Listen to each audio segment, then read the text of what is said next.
Hello, everyone, and welcome to another Danny and Troy show where we are talking about creative expression and my favorite inspiration and interest around autofiction, which has come into um, light from Danny's expressive writing skills, and we've got more exciting chapters or adventures or readings from the ongoing Bits. adventures, of Drukpa and the autofiction narrative that's coming from Danny Teal. How are you, Danny? I'm okay, I guess. Difficult times, I think, for everybody. Found out today that Russia's doubling down on people who are trying to leave the country so they don't have to serve, right? Oh, They had this, what we call in America, call up, right? Mobilization. wow. Excuse me, partial mobilization. Okay. And excuse me, Lena has a son who is of draftable age. So it's kind of interesting that she should be there now. And then Russia says anybody with a dual citizenship, such as American and Russian, you can serve. Once you're in Okay. the country, you can serve. Okay. So, our situation is becoming more and more complex. It's Sure. it's like I almost have to stay here, and she almost has to stay there. So that's causing many, many sleepless nights, but sleepless nights sometimes produce good results. And so there's an underlying question in here as not only I search for answers for myself, but on your suggestion, I write them down in the voice of the character. And Yep. thus we have the opening sentence where I give you credit. Okay. Some damn friend said I should write it down. So I did. At least I made the effort. You see, I'm accustomed to acting in the way I was taught. You might even say that I expect other people to act the way I do.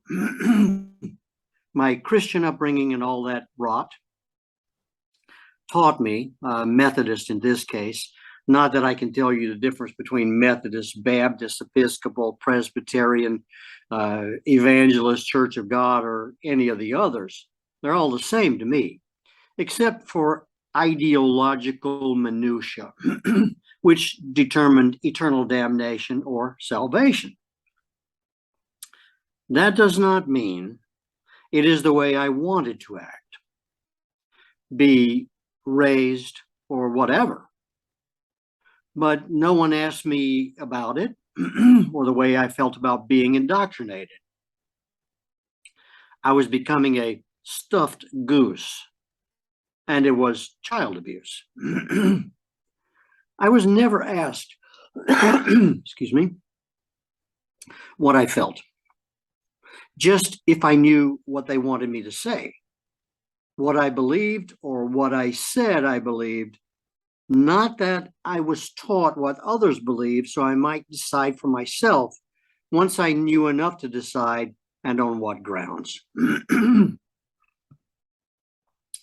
It was always like I was trying to get something right, but never could. I had doubts, questions, and even that was characterized by some doubting Thomas, whose hand was placed in Jesus' bloody, gaping side wound to bring the visceral aspect into it for good measure.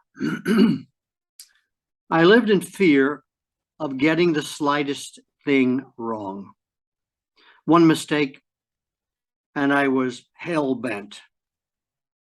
Even monsters lived under my bed, ready to drag me under and eat and terrorize me should my leg or hand droop over the edge. Those were certainly emissaries of the devil, who stood ready should a question arise about what was told me every waking moment and 2 hours on Sunday. On the contrary, I want to act the way I felt if I could get past some of the restrictions I placed upon myself by others. I mean, hell is supposed to be hot or cold. I prayed for it to be absolute zero, where all motion ceased, where it all stopped to exist, and that should answer everything as reality, as some hallucinating fit. I was damned to live because I was sinful upon birth. Of course, all that meant that the self-mover, the soul I mean, should decide to move and force some other fate upon me, but that needed to be explained as well by the elders or the church fathers who instructed us on the values of living a sanctimonious life. Under the circumstances, I didn't understand how something that didn't exist could make a decision. That undoubtedly lay in the what? The hands of God, which was way beyond my ken, because those that taught me used anger to cover for their own ignorance. So I was fussed at a bit. Want an outburst? Ask a question they couldn't answer. They would leap on you like a leopard, cut you to pieces with their teeth and claws, and all in God's name. But God couldn't have a name. Names define limitations, of which G-D had none. So we were talking about nothing, literally. That was how we were taught to be the way we were, without any disclosure of their avoidance of confession, that they too hadn't a clue about what they knew or why it was the way others taught them to believe, what they thought they heard in testimony to their quick approaching death, EOL, end of life, as they knew it. My friend said that Christianity wasn't for a thinking man. I started to think that thinking was evil because it originated contradictory remarks about the absolute. Who taught me to think? The proverbial devil? I could blame someone and absolve myself of all sin, which is originality, because it was somebody else's fault. It ain't me, Lord. No, it ain't me I'm looking for, Lord. It ain't me I'm looking for. I wanted to be a good boy.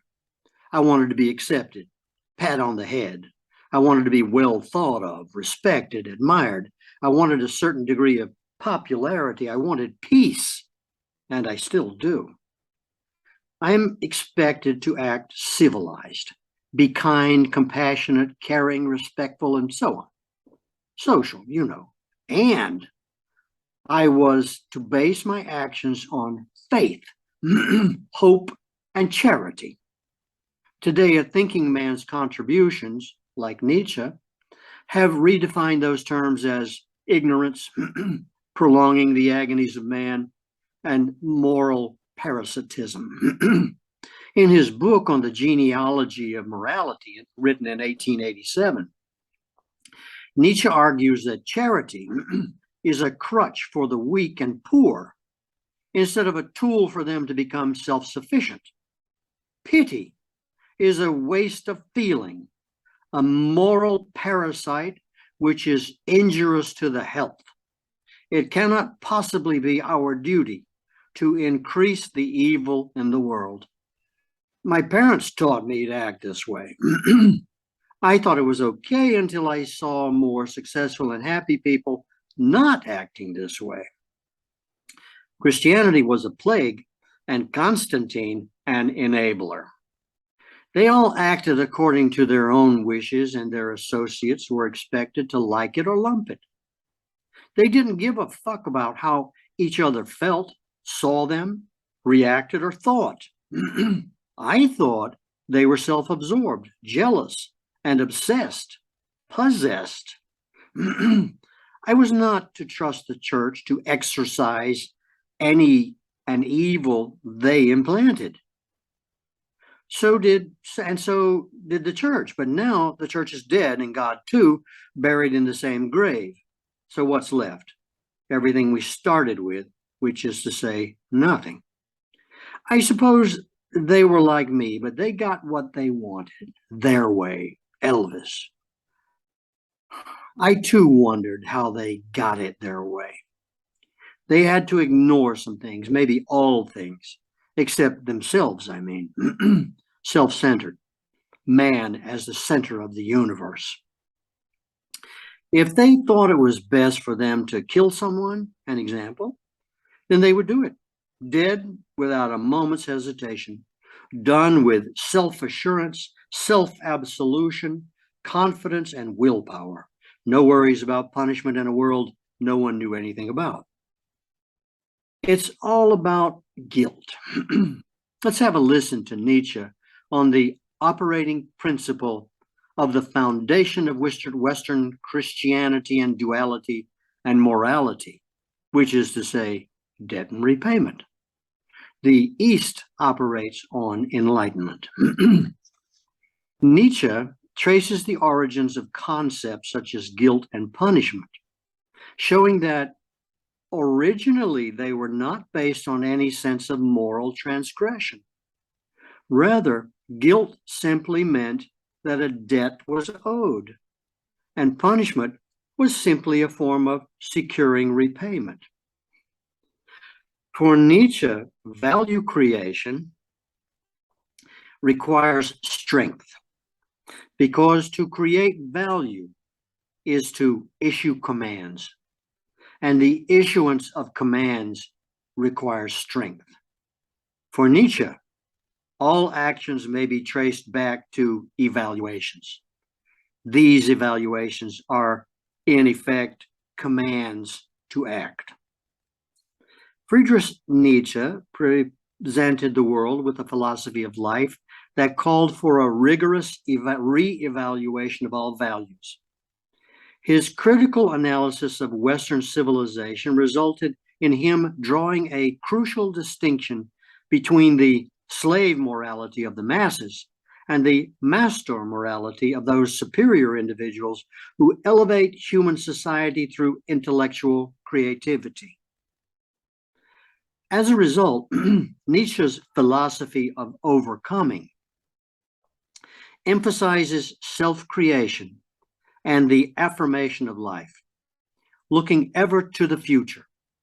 He envisioned the coming of a noble man who would assert his own will and create his own values without being limited by the false and outmoded values of the mediocre masses.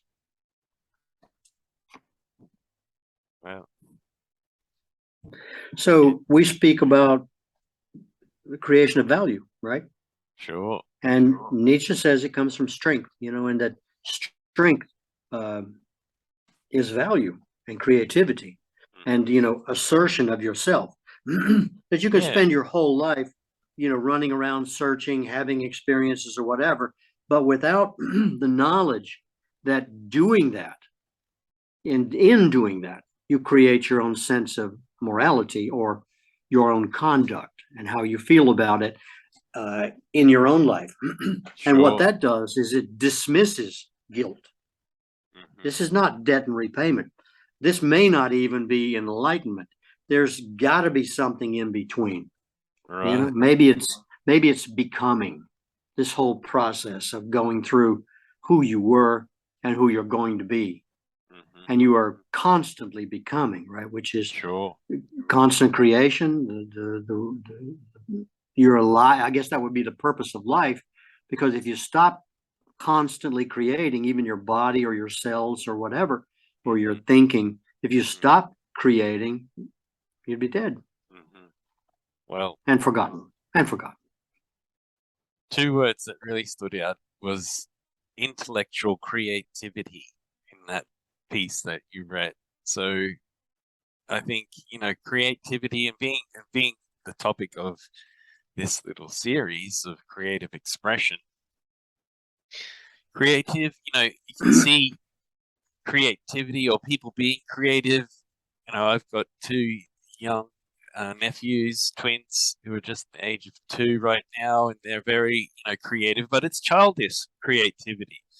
And, it's still interesting to watch and observe. But I think when we get to a certain age, which is a shame, that creativity kind of dies off. And this is what we're seeing that, or what we're promoting, I should say, is like, don't forget about being creative.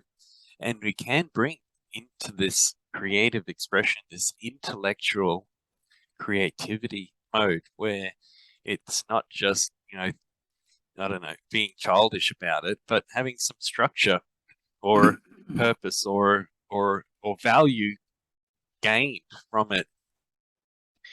And I think, yeah, that's where um, it's important to.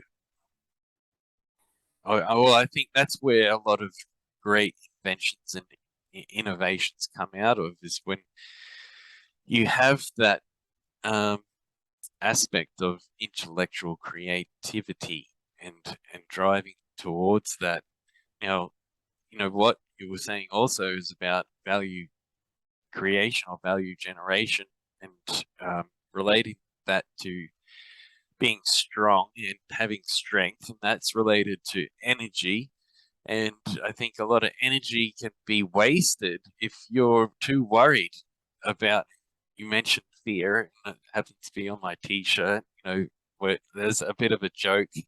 People are worshipping fear and spending all this energy about things that, might happen in the future, or, yeah, things that the, the brain just can't stop to think, or has to, think about, in terms of what futuristic problems may arise if some action isn't taken. Now, fear, I think, is very important when it's in the moment. If you're, about to be eaten or attacked by a lion or a tiger, then you need to have that spark of fear to know, this is a dangerous situation. But when it is kind of mind-made lion or tiger about what possibly could happen in the future, then that is fear, when it doesn't need to be absorbing or being using up all your energy. So getting in a space there where you can focus your energy, because energy is limited, and pushing, or just not being overwhelmed by some of these things that are fearful but not in existence, because they're just mind made up about what might happen in the future, then we can be really intellectually creative. And that's what I think, talking about, being in the now, or just limited distractions, or being in the zone, is another way of putting it. And that's what I see, just when you say, you know, having sleepless nights, you get into this phase. I've seen it myself, and this is what I'm talking about as well, is just that things just come and just flow, and you're not thinking about the problems of the future, or the impacts of the past. So yeah, I love the piece. It's great. The distinction that I make here is, I think of my friend's father. He was an MD, very well respected man, very, very honorable. And he said to his son once, "I would rather be feared than loved." And that's always stuck in my mind, right? But then when I think about it, I conclude that fear is a material based emotion. If we're afraid of something, and we should distinguish that from anxiety. Right. And anxiety is of the unknown. what's going to happen to me when I die? Or Mhm. is that dog going to bite me? You've got two different things there, right? Sure. And I think you often hear things about, if you're afraid of something, turn and face it.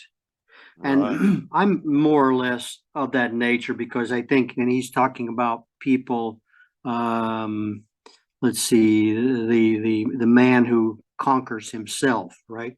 Which is really what Nietzsche sees his whole philosophy of life of in the Ubermensch, the Superman, the Overman, of being able to manage yourself, which we had talked about before, that when you get these fears or anxieties, that they may be based in nothing, and that we have that power within ourselves to ignore fear.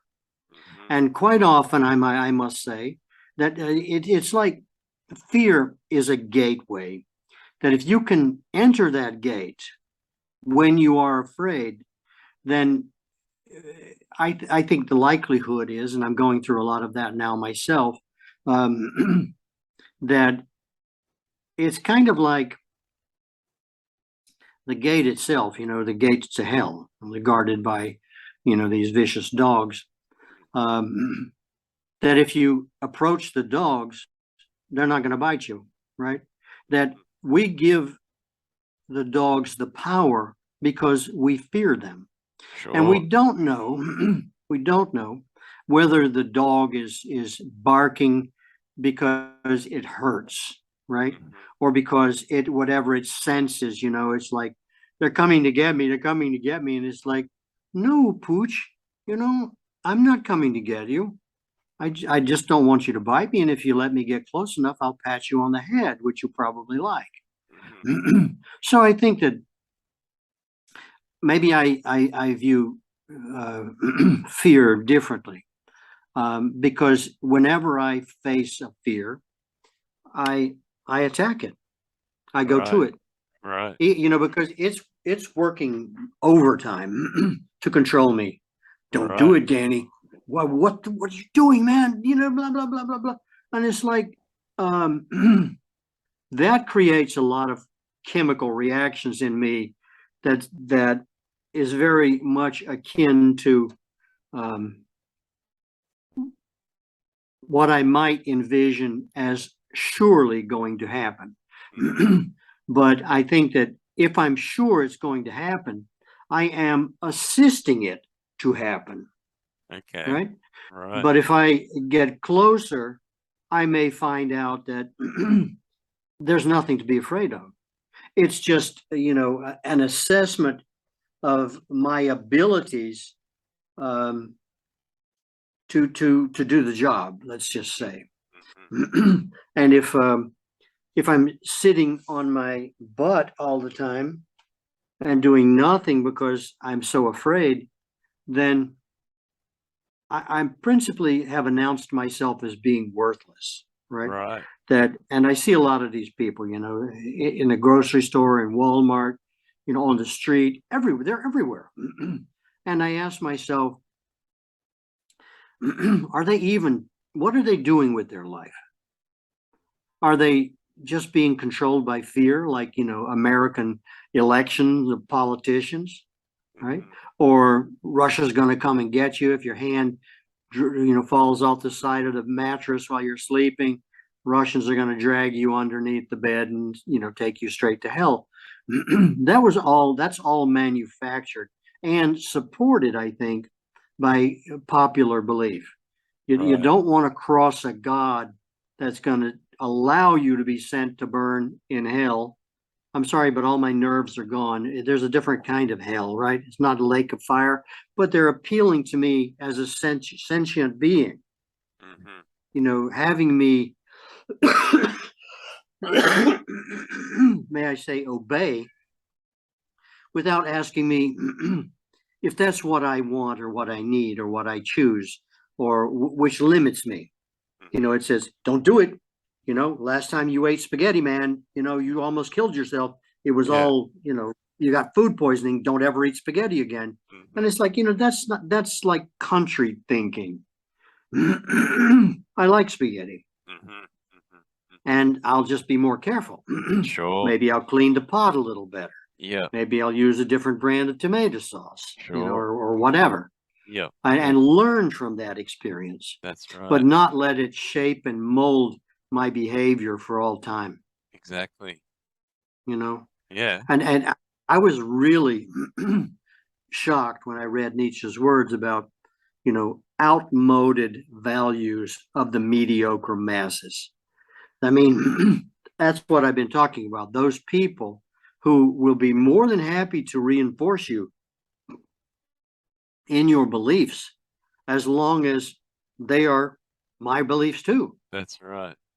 right? Because then you're telling me I'm right by Yeah. me telling you that I'm right. And you Exactly. agree with me, Mm-hmm. and then we're have a little group, and Yeah. we have a herd. Yeah. And in this herd, we're all equal, Mm-hmm. and we protect each other. Mm-hmm. And those of us who stray, the lost lamb, stray from the pack or the crowd or the herd, will be attacked by wolves and eaten. Mm-hmm. Mm-hmm. And it's like, sometimes, and I wrote about this in Drukpa, are you cheating me out of the experience of being eaten? I mean, that may sound crazy, right? Sure. But It's an there are experience. people who may venture that, and it may never happen. It's like when I lived in New York, um, inevitably you meet people who are in the mob. And we had an experience one time where I'll tell you the consequences were that if you're confronted by them, and in general, and you're afraid of them, they feed on that, Okay. Sure. right? But if you show no fear, the eventual best case scenario result is they respect you. Right. So if you show them that they can control you with a few words, right? Mm-hmm. What the fuck they need you for? Mm-hmm. He's just another mensch. He's just another mullion, right? He's just another thing. Mm-hmm. He's not part of, Cosa Nostra, our thing. Mm-hmm. And we don't need him. He's just like, which you could apply in general more and more today to the general population of the planet. Sure. You've got this morality on one side, this um, outmoded value system, which it truly is, because it hasn't done the planet any good that I can see of. I can see, with all the nonsense that's happening now. Yeah. So, could you live with yourself? Is a question. If you debase yourself, if you show fear, dogs can smell fear. Mm-hmm. They will come for you. And then your actions will reinforce what they sense about you, which is, of course, only the strong survive. Not Right. true today, but eventually that philosophy will come back in because it's a natural philosophy. Mm-hmm. It's that thing about killing, right, that I just spoke about. If a lot of people think, especially lately, they've been talking about it, that if you stopped bowing to the pressures of society and did what you want, that we'd be in a better place. Mm-hmm. The society may suffer a bit, mostly, I think, because of how you have been taught to see things. Thou shalt not, this, that, and the other. And it's like, or what? You break them, and, the devil's going to come up through the floor and, drag you down to hell. And God knows Hollywood reinforces that idea too. Sure. As much as we still believe that, the flood and all that. Well, there are accounts of the flood everywhere. It's not just a Hebrew thing, right? Sure. They stole it. Almost every major society has, an account of the deluge, the flood. And but this monotheism aspect where there's only one God. Um, well, first of all, maybe it's like when I first moved here, I put a sign out by the road. People were coming by and canvassing for elections, and my sign said, apolitical. Right. And people came by and said, "What does that mean? Mm. It means you're against politics?" And I said, "No, that's not what the definition is." "Well, then what? What is it?" And I said, "A means principally without. So I have no political opinion, particularly because it's going to invite this kind of controversy among people. And we're going to end up arguing, right? Who's better, who's worse, why we should have Gwen and not have John, or whatever." And it ended up not answering any questions at all. And it was just like, I don't take sides. I have a friend from Donbass. He's living in Russia now.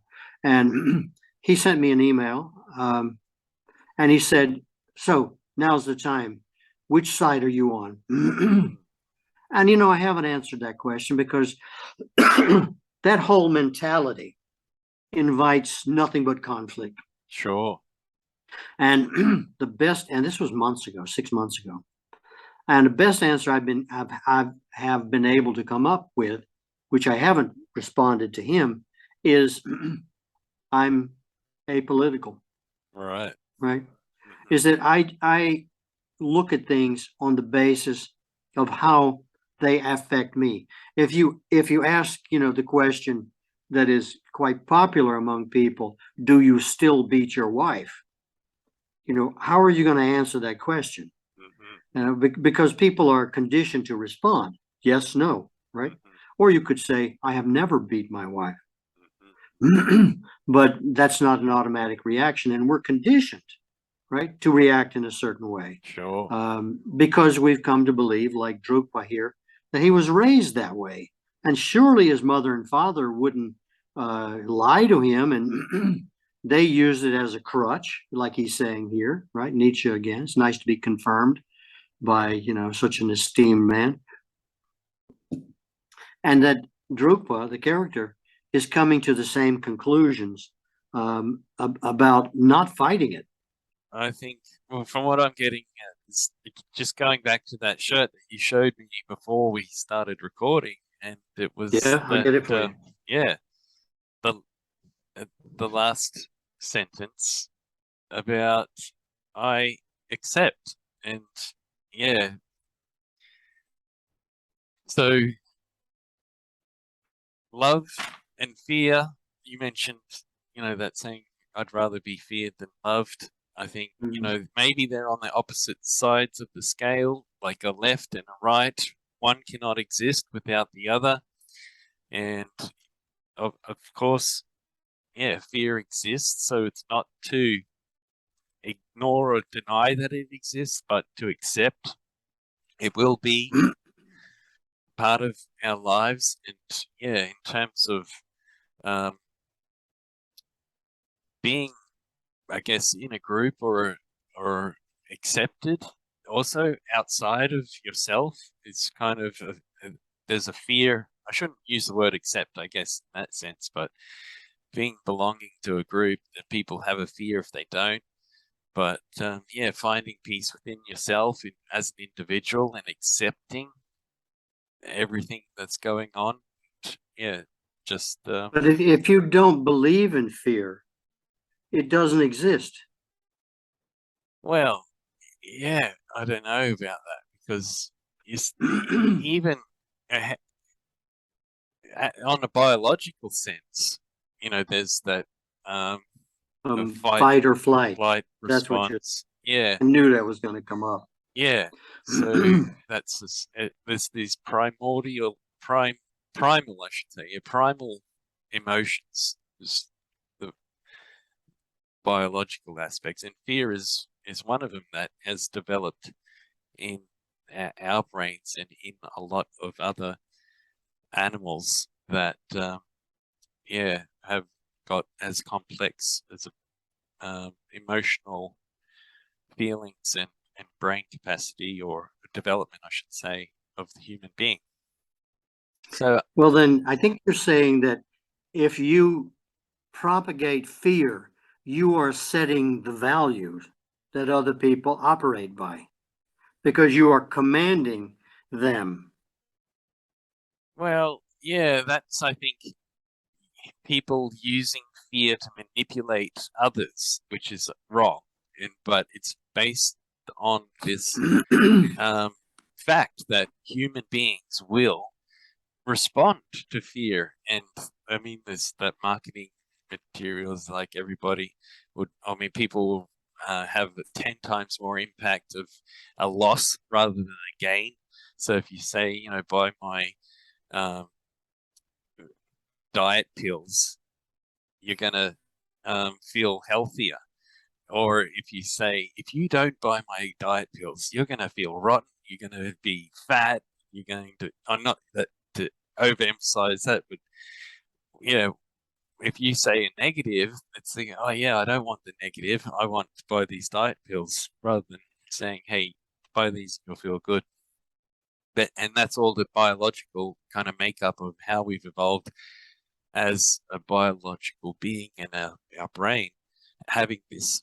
People actually refer to it in some sense as the reptilian node in our brain, where these from the reptiles we've been given these primal emotions, and fear is one of them. But You mean by the Anunnaki who well, created that's us? another story as well.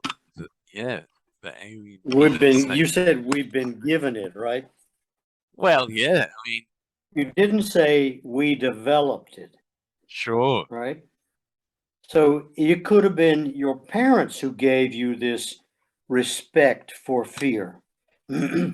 Because Well, you look at people, I don't know why, but Muhammad Ali comes to mind, right? okay. You're standing in the ring with a formidable opponent, right? George Foreman, for instance, who looks like death warmed over, and he's Hmm. going to kill you and eat you. Yeah, Now, if Muhammad Ali is in the ring and he senses fear, sure. which may be voluntary or not, or may be wise, or however you look at it, Hmm. or he overrides it and, Right. principally just leaps in the volcano Hmm.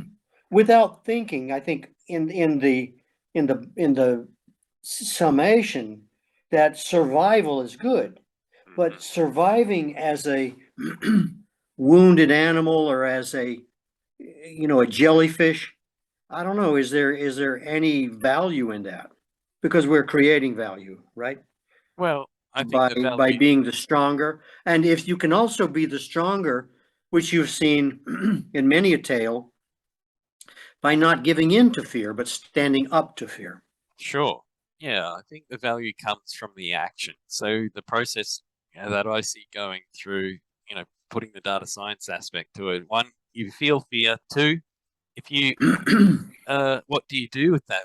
If you don't accept it, and that's what I'm saying, it's good to accept and then take the action.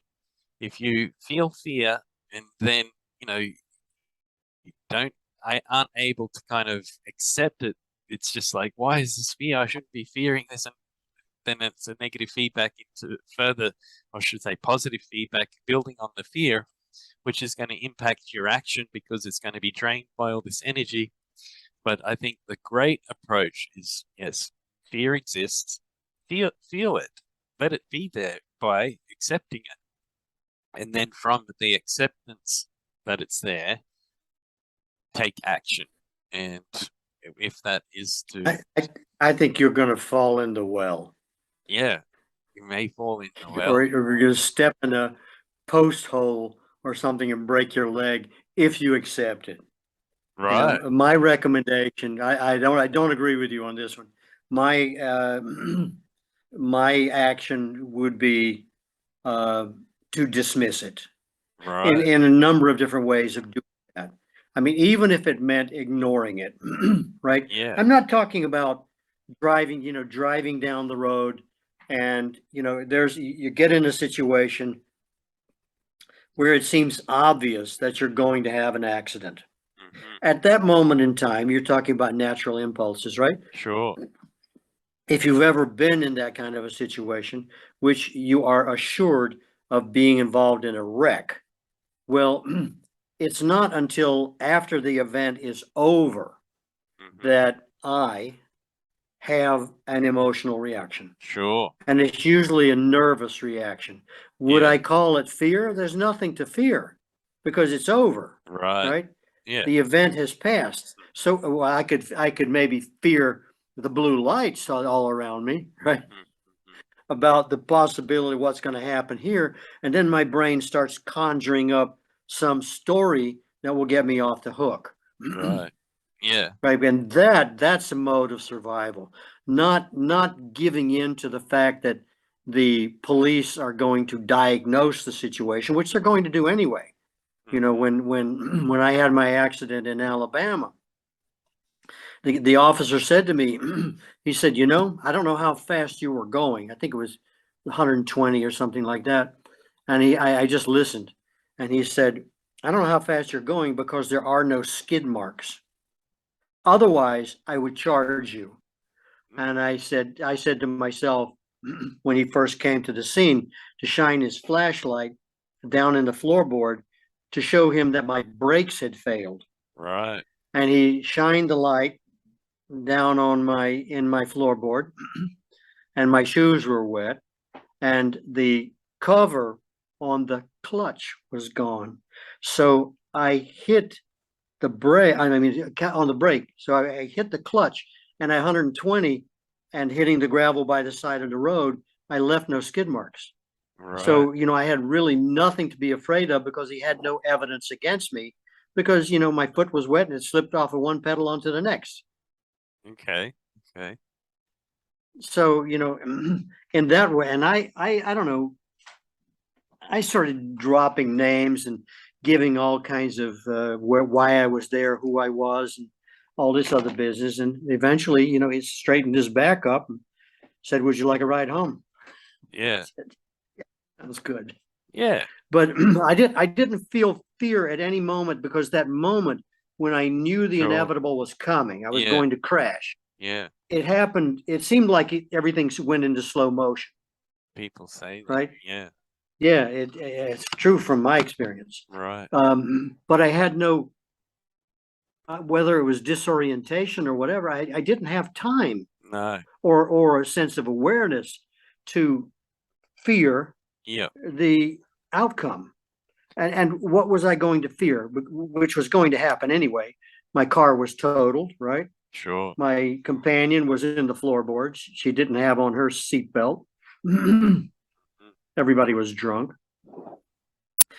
So I don't know. I don't connect with being afraid at that moment in time. Maybe if I was driving off of a bridge, right, Mm-hmm. I would have time to fear. Mm-hmm. Mm-hmm. Um, but that's a little bit like bungee jumping, right? Mm-hmm. It happens in my experience. It happens so fast, and I'm so disoriented because I've never had this feeling before that I don't have time to anticipate the negative effects of what it is I'm doing or have done. Sure. And Yeah. and then what? Here I am in the air, 32 feet per second squared, heading towards, a river. Mm-hmm. And it's like I don't know what to expect.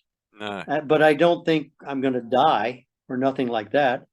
I don't know. It's a difficult situation to assess Sure. because I'm in disagreement about fear.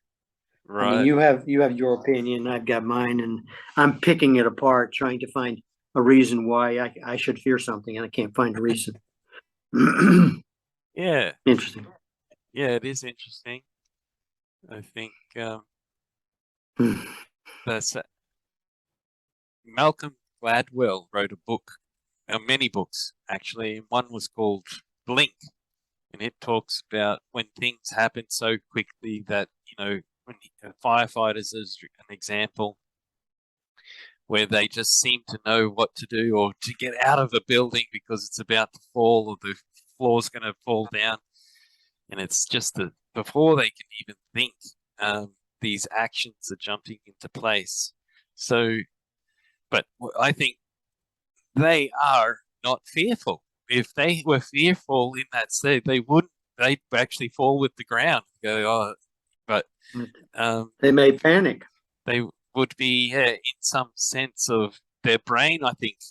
And there's a different concepts as well, I think, of fear. But if the brain is overthinking things and fearing things, then all that energy is being taken up by that, and it should be just in, like you're saying, not thinking about fear or letting fear overcome you, so you can work in the blink of an eye and do the thing, the impulsing or whatever feels, from a composed aspect of what needs to happen. Mm.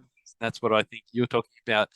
You had composure, you weren't over driven by the mind thought of fearing something, and you were able to make good decisions or actions from that, which led to the best outcome. I played a small part, you Sure. know, uh, and accidentally too. If I had hit the brakes, Yeah, I would be spending the night in prison probably, probably. or Or being yeah, arraigned, something like that. yeah. But Or in the at hospital that point in or time, worse. yeah, things could have been much worse. Nice Camaro, of course, right? Sure. Nice Camaro. Um, but we lived through it, Yeah, and we have to talk about it, right? sure. What what does it mean? Interesting, really interesting. So we have Yeah. a small contribution, thanks to Master Nietzsche, Yeah. um, about the creation of value, and which he says, and I agree. He speaks in a way that's so simple that I don't think of him as wise, but simplicity I think is wisdom, right? That Sure. it's I don't have to chew it. I don't have to argue it or debate it or something like that, because it just the simplicity with which it is presented comes to me, which I accept as what I may call truth, my truth, or Mm, the truth is in the words, right? The mhm. fewer words you use, um, Sure. well, they're like our example, using 3 words. Exactly. You don't need more. If you need No. more, you don't understand it. Sure. You got to keep digging, Yeah. and we can find all kinds of reasons to use this life or what we're doing to, as is often said, better ourselves, to find out what we're capable of. Mm, And then if we have a question about something that we read or something somebody says, let's talk about it. yeah. As opposed to, you can't talk about it because you're going to burn in hell, or your father's going to beat you, or somebody's going to yell at you because they don't know the answer. I think that happened with us recently, right? Not between Sure. you and me, but we talked about it. People just get carried away. Yeah. And it's a defense mechanism, obviously. Exactly. And maybe fear is a defense mechanism too, among the mediocre, as Right. Nietzsche was saying. How you don't deal with things, but you can find a million ways to rationalize inaction. Mm, But for instance, is this building I'm doing, everything I can make no mistakes if I don't do anything. no. But every time I make a mistake, I learn something, and Yeah. I become more knowledgeable. I become more craft oriented, things like that. And the result is I catalog these new skills and new approaches after I finish doing a bad job, to know how I should have started. Right. Not necessarily dealing with, red cedar siding and cut nails and, being 20 feet on the top rung of a ladder, to learn. Well, I don't hope to have to fall off the ladder to learn I shouldn't be there, Mm-hmm. because I'm already warned this is not a step, right? Don't Mm-hmm. step here. Mm-hmm. But in the process, all of that I think I learned or experienced becomes sort of automatic within me, right?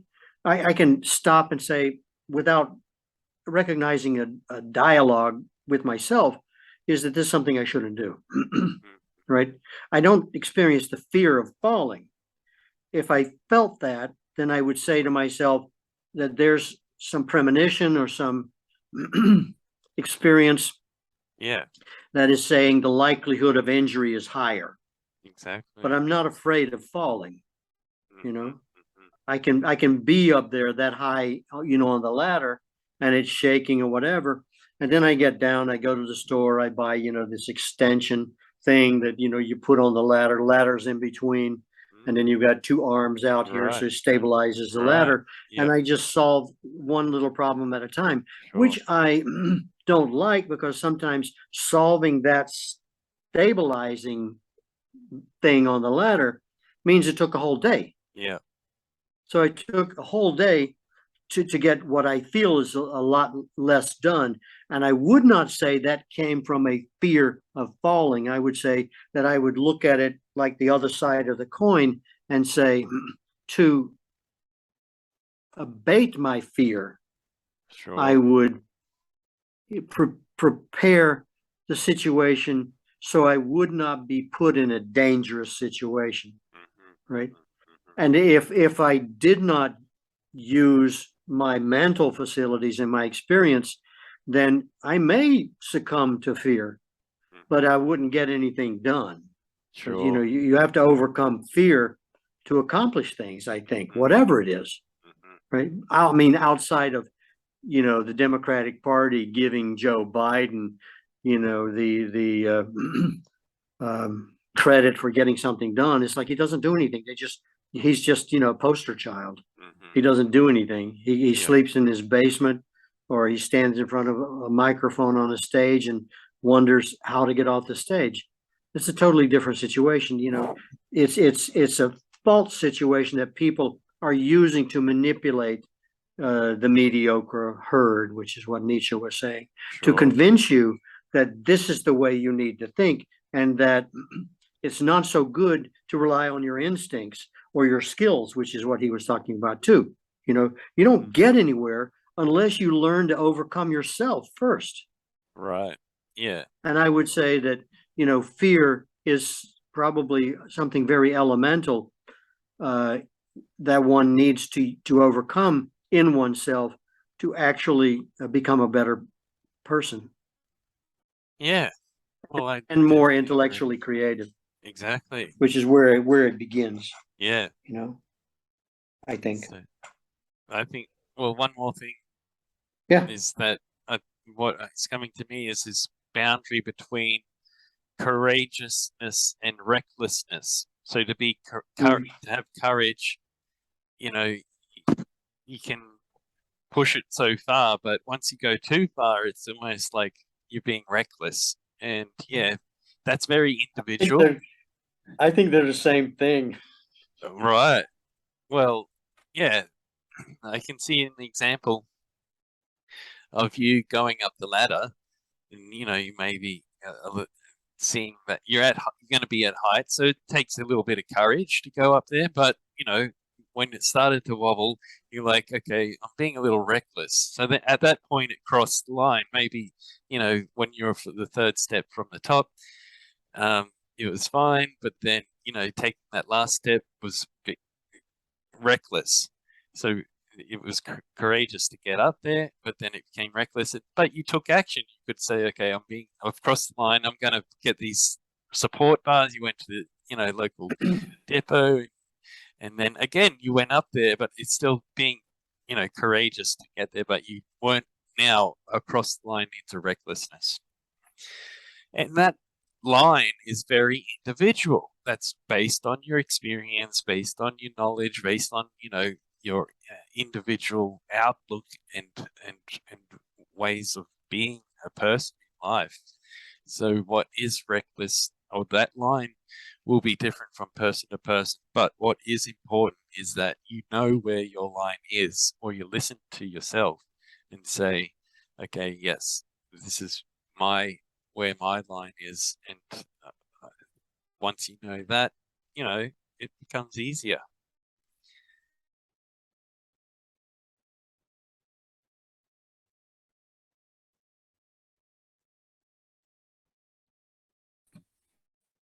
You're back. I Yeah. never went anywhere. I thought All you right. went somewhere. Well, Okay. I think we got But a yeah, lot of good content for this one. yeah, I think so.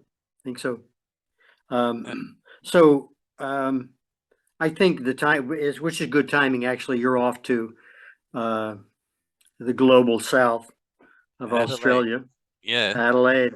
Yeah, and on Sunday, right? Yeah. Yeah, Yep. and So it's today only is what, Thursday. Wednesday? Thursday for me. Yep. You're Wednesday leaving for on you. Thursday? No, today's Thursday. I'm Oh, leaving. that's right, Australia time. Yep. So we've got what, 2 more days? Yep. Okay, let's Right. touch base tomorrow. See if Sure. we hear from uh, Jack Yep. Ob. Oops, almost gave away his nickname. And we'll try it again tomorrow. See where we go, huh? Okay. I'll let you know Sounds if I good. hear anything, man. Okay. Likewise. All Likewise. right. All right. Love Thanks, man. this mental gymnastics. Thank Yeah. you, Troy. See you tomorrow. Great. Danny. Bye, Thanks. everybody. See you Bye. later.